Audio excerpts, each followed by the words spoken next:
చాలా మంది కేసెస్లో అంటే ఎంత పిల్లి కళ్ళు మూసుకొని పాలు తాగుతాం ఎట్లనో ఎప్పుడైతే వైఫ్తో తగాదా అవుతుందో వెంటనే వీళ్ళకున్న ఆస్తులన్నీ మదర్ పేరు మీదనో ఫాదర్ పేరు మీదనో లేకపోతే బ్రదర్ పేరు మీదనో లేకపోతే లాస్ట్లో ఫ్రెండ్స్ పేరు మీదనో కూడా ట్రాన్స్ఫర్ చేసి కొన్ని సందర్భాల్లో ఫ్రెండ్స్ పేరు మీద ట్రాన్స్ఫర్ చేసింది మోసపోతాం కూడా జరుగుతుంటుంది.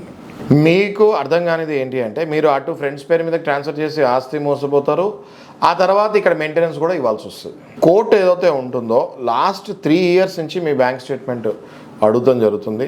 లాస్ట్ 3 ఇయర్స్ నుంచి కూడా క్లియర్గా మీ రైట్ టు ఇన్ఫర్మేషన్ యాక్ట్ కింద మీరు ఎక్కడెక్కడ రిజిస్ట్రేషన్స్ మీరు చేశారు, మీరు ఎక్కడెక్కడ కొన్నారు, మీరు ఎవరికి ఎట్లా ట్రాన్స్ఫర్ చేస్తారు, ఇవన్నీ ఇన్ఫర్మేషన్ కూడా కావాలంటే అడ్వకేట్ కమిషన్ వేసి కూడా ఈ డీటెయిల్స్ అన్నీ బయటకు తీస్తాం జరుగుతుంది. ఎప్పుడైతే లాస్ట్ 3 ఏళ్ళు నుంచి ఇది అన్నీ తీస్తాం జరుగుతుందో క్లియర్గా మీ బ్యాంక్ ట్రాన్సాక్షన్స్ మీ రిజిస్ట్రేషన్స్ ఎవరెవరు చేశారో ఏంటో ఇవన్నీ కూడా క్లియర్గా అబ్జర్వ్ చేస్తుంది జరుగుతుంది.